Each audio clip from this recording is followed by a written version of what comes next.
In the mammography wars, rational thinking can be easily lost. Yes, mammograms are big business, bringing in about $7 billion a year, but it'd be a bit too cynical to believe that the pushback from mammogram critics stems only from the self-interest of radiologists and breast surgeons whose daily bread depends on the continuation of routine mammogram screening.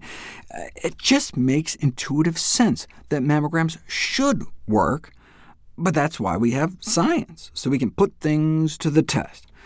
We owe it to our patients to be evidence-based rather than faith-based.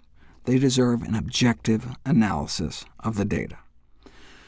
We've done a dismal job of accurately informing the public, and the question is why? Well, one reason is that the doctors themselves aren't informed. For example, a survey of radiologists found that 96% overestimated a middle-aged woman's risk of breast cancer.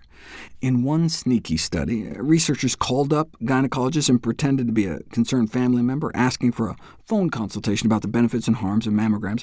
Although all the gynecologists appeared motivated and concerned with sufficiently answering our questions, they simply appeared to lack the information, as well as knowledge of how to communicate information on medical risk.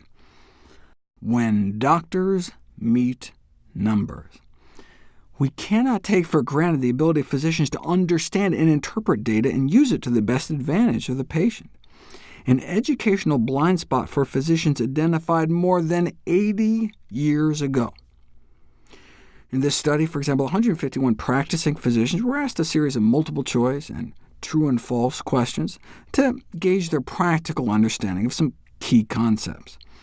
And they failed miserably, only got 55% correct, only about 20% more than they would have gotten just randomly guessing. If doctors don't understand health statistics, how can they possibly counsel patients properly?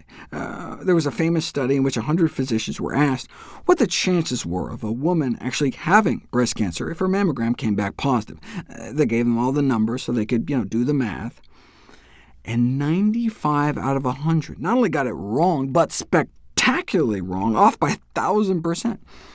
Even doctors at Harvard had a problem. Faculty, staff, and students at Harvard Medical School were asked a simple question, and 82% got it wrong.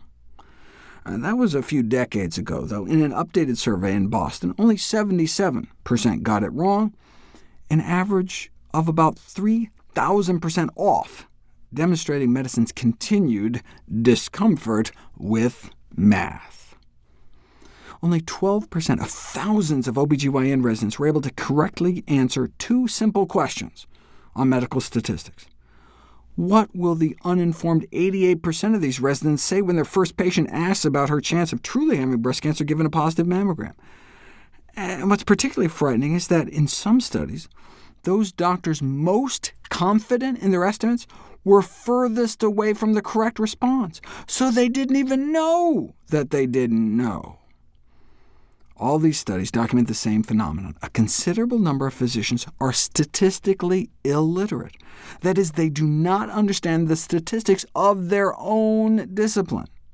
So when physicians say they don't have time to fully inform patients about the benefits and harms of a test, maybe that's a good thing, if they don't know what they're talking about.